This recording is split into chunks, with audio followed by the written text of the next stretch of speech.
The air inside the dimly lit Washington, D.C. bar crackled with the low hum of overlapping voices, the clink of glasses, and the occasional burst of laughter from a group of lobbyists huddled near the back.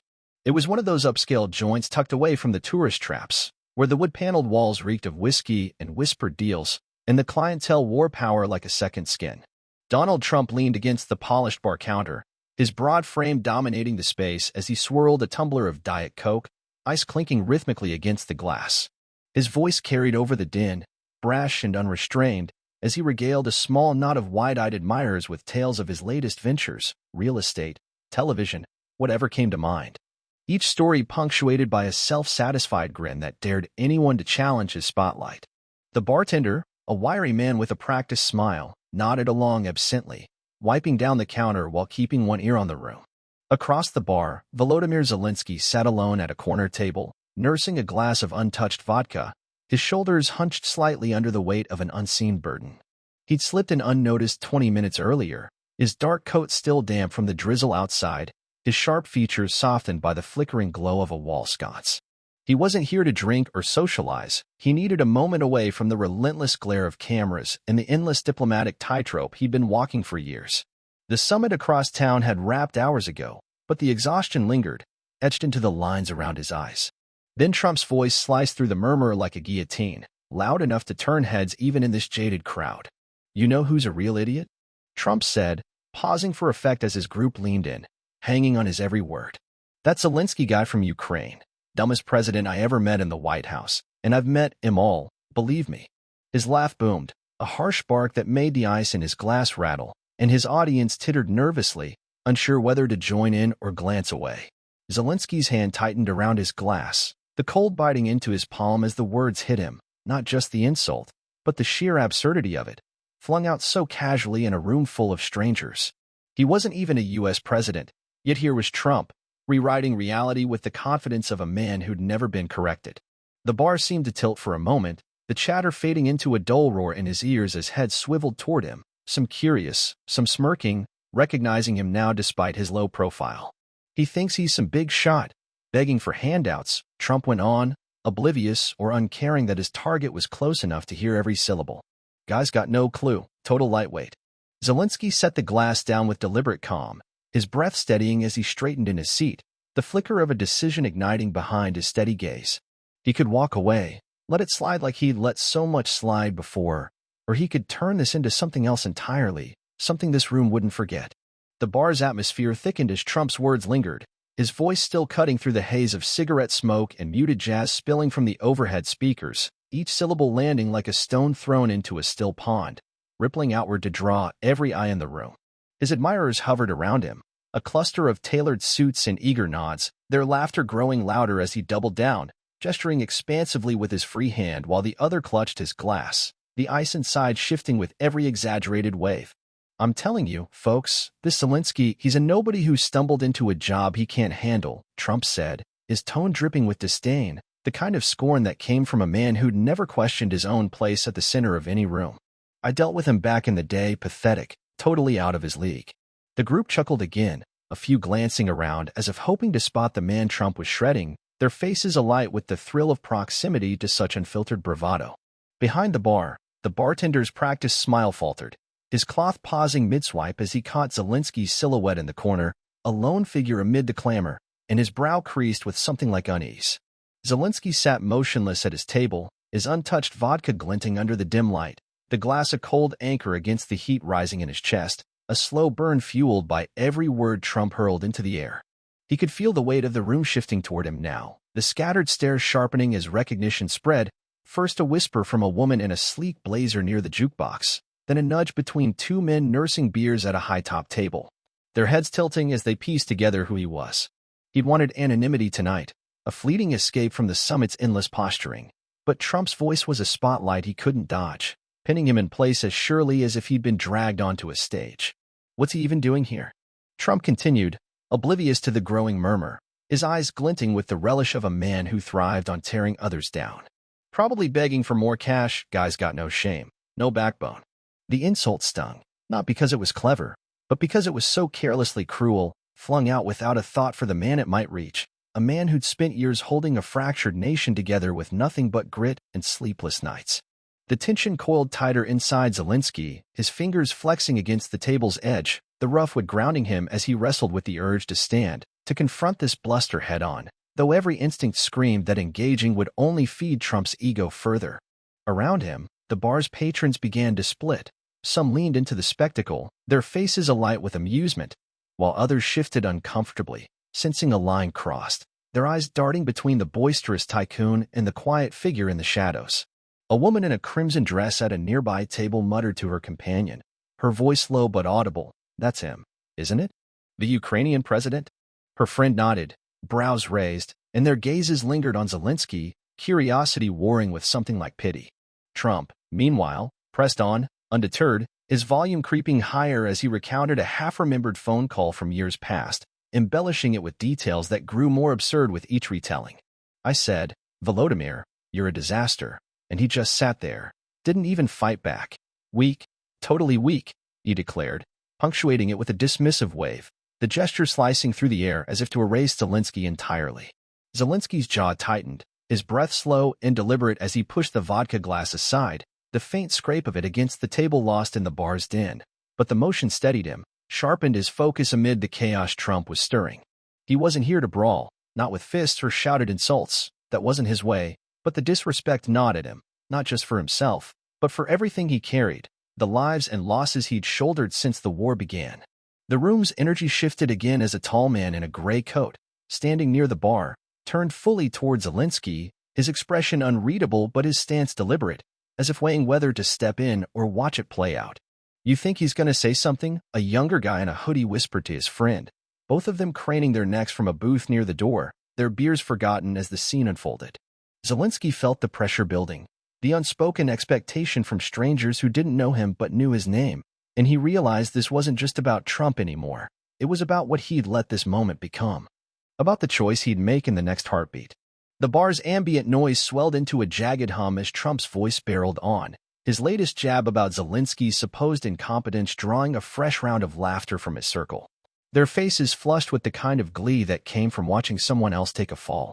He stood at the counter, one elbow propped against it, his free hand slicing through the air to punctuate each point, the Diet Coke in his glass sloshing slightly as he recounted a story that seemed to grow louder and less tethered to reality with every passing minute. "I told him, 'You're running that place into the ground,' and he just stared at me like he didn't even get it. Dumb as a brick, folks," Trump said, his grin widening as he soaked in the attention, oblivious to the undercurrent of unease rippling through the rest of the room. The bartender, still wiping the same spot on the counter, flicked his eyes towards Zelensky again, his lips pressing into a thin line as if he could sense the air tightening, the invisible thread between the two men pulling taut enough to snap. Zelensky sat rigid at his table, the untouched vodka now pushed to the edge, his hands resting flat on the worn wood, fingers splayed as if to anchor himself against the tide of Trump's words washing over him. He could feel the disparity between them like a physical thing. Trump, all bombast and unchecked privilege, wielding his voice like a blunt instrument, while he, Zelensky, carried the weight of a nation's survival in every measured breath, every calculated silence. The bar's patrons were no longer subtle in their stares, some gawked openly, others whispered behind cupped hands, their voices a low buzz that mingled with the jazz overhead, creating a dissonant soundtrack to the unfolding drama. A man in a gray coat near the bar shifted his weight, his broad shoulders squaring as he watched Zelensky with an intensity that suggested he recognized the stakes, while a woman in a crimson dress murmured to her friend, her tone sharp with disbelief, "He's just sitting there. How does he not lose it?" Her companion shrugged, eyes wide, and the question hung unanswered, amplifying the tension that pulsed through the space. Inside Zelensky, a storm churned, not the loud, reckless kind Trump embodied, but something quieter, deeper, forged in years of facing threats far uglier than barroom taunts.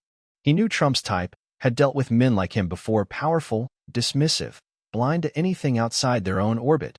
But this wasn't just personal, not anymore. It was a public stripping of dignity. A challenge flung out in front of strangers who'd judge him by how he responded. His mind raced, sifting through options: stand up and walk out, let the insult fade into the night, or meet it head-on, turn this into something Trump couldn't shrug off. The room seemed to hold its breath as Trump pivoted, his eyes scanning the crowd for fresh fuel, and then they landed on Zelensky, narrowing slightly as recognition flickered across his face. "Oh, look who's here," Trump boomed, his voice carrying a mocking lilt as he pointed a thick finger across the bar. "The man himself. Didn't think you'd show your face after that summit, Zelensky. What's it like being the weakest link in the room?" The laughter from his group spiked, jagged and uneven, while a hush fell over the rest, heads swiveling between the two men like spectators at a duel. Zelensky's fingers curled slightly, the faintest tremor running through them as he lifted his gaze to meet Trump's, his expression unreadable but his eyes burning with a clarity that cut through the haze. The contrast couldn't have been starker. Trump, towering and loud, radiating the confidence of someone who'd never known real consequence, and Zelensky, smaller in stature but grounded in a way that made the air around him feel heavier, more real. The bartender stopped moving altogether, his cloth dangling from his hand as he watched, and the man in the gray coat took a step closer, his posture tense, as if bracing for what came next. "You don't even know what you're talking about," Zelensky said, his voice low but steady, slicing through the noise with a precision that made Trump's bluster seem hollow by comparison. The room stilled, the jazz fading into the background as every ear strained to catch his words. "You think this is a game, throwing words around like they don't matter, but I've seen what happens when people like you don't care who they hurt." Trump's smirk faltered for a fraction of a second, his head tilting as if he hadn't expected a response, and the bar's energy shifted, a collective intake of breath signaling that this was no longer just a one-sided rant.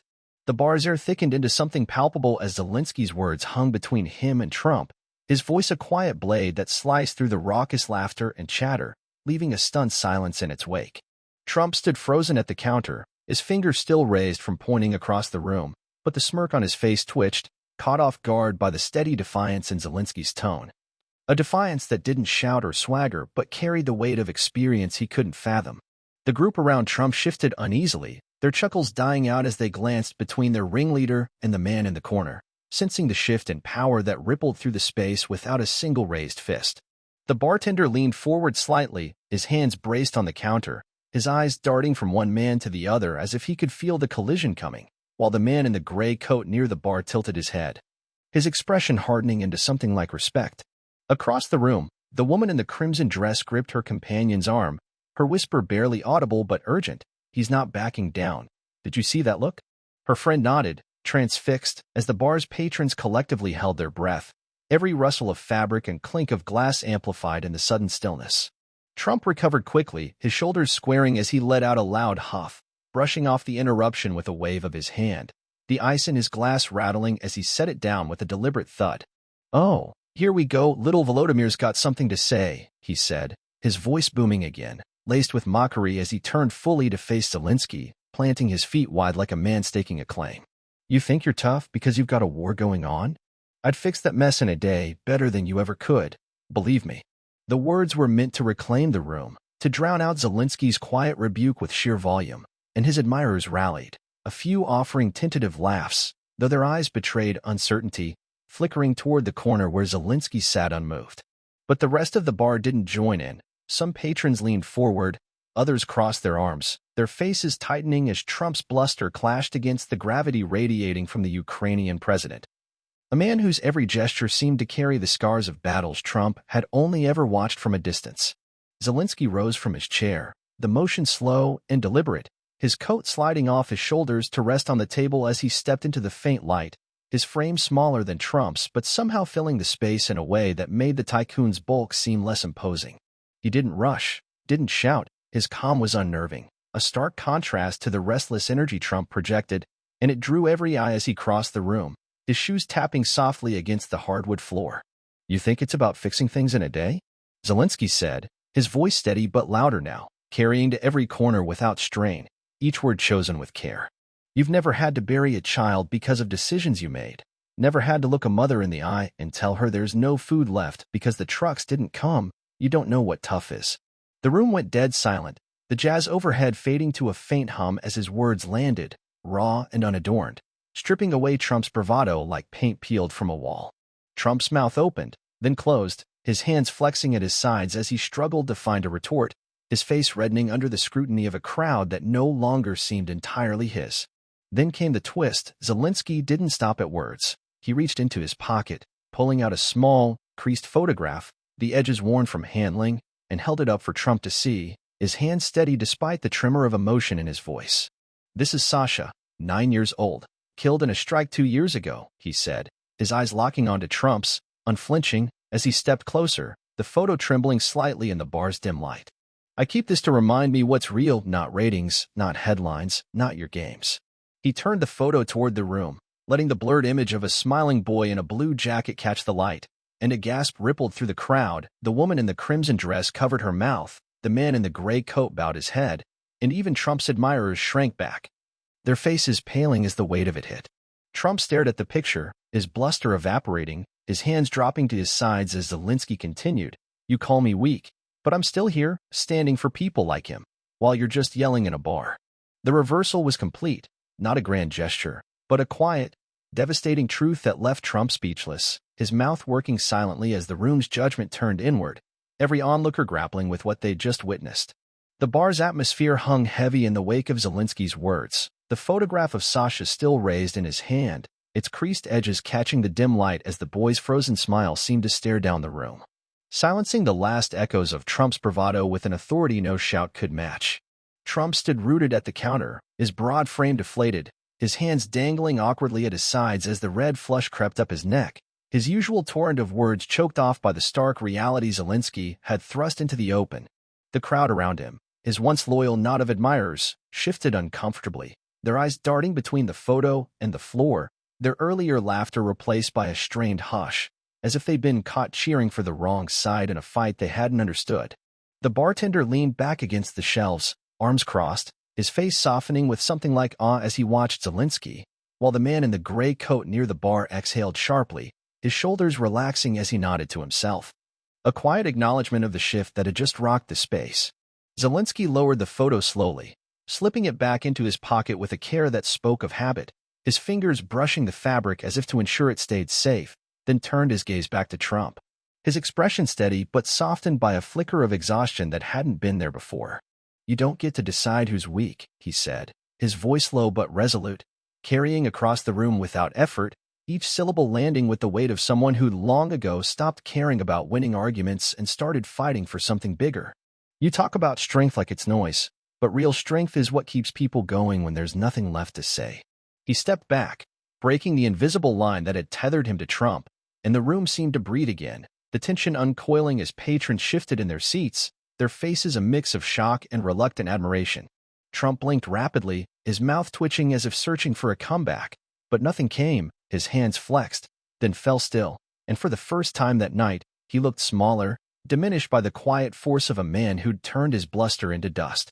The bar's energy fractured as people began to process what they'd seen. The woman in the crimson dress whispered fiercely to her friend, her hands gesturing wildly as she said, "I didn't expect that. Did you see his face? He didn't even flinch."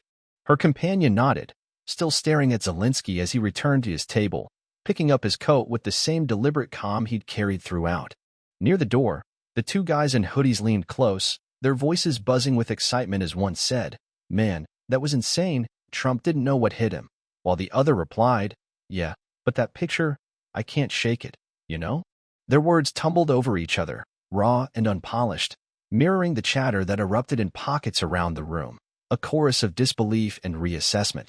Even Trump's group fractured. Two of them slipped away toward the bar, their heads low, while another muttered under his breath, maybe he went too far this time, his tone uncertain as he glanced back at their leader, who stood alone now, staring at his empty glass as if it held an answer he couldn't find. Zelensky slung his coat over his arm, his untouched vodka still sitting on the table, a silent testament to the restraint he'd held onto even as he dismantled Trump's facade, and he moved toward the door, his steps measured but purposeful, each one drawing the room's focus like a magnet. The man in the gray coat stepped forward as he passed, his voice rough but earnest as he said, "Hey, thank you for that. Not many would have done it." Zelensky paused, meeting his eyes with a nod, a faint curve of his lips suggesting gratitude rather than triumph, then pushed through the door into the night, the drizzle outside swallowing him as the bar's noise surged back to fill the void. Inside, Trump cleared his throat, forcing a laugh as he turned to the bartender and said, "Another one. Make it quick." But his voice lacked its earlier edge, and the bartender's slow nod carried a hint of pity. The woman in the crimson dress stood, her friend trailing behind as she murmured, That's a man who's seen hell and kept walking. I'll never forget this, her words drifting into the hum as others echoed her. Their conversations weaving a tapestry of awe and quiet reckoning. Zelensky had changed something tonight, not just for himself, but for every soul who'd witnessed it, leaving them to grapple with the lesson etched into the silence he'd left behind. True strength wasn't loud, but it endured.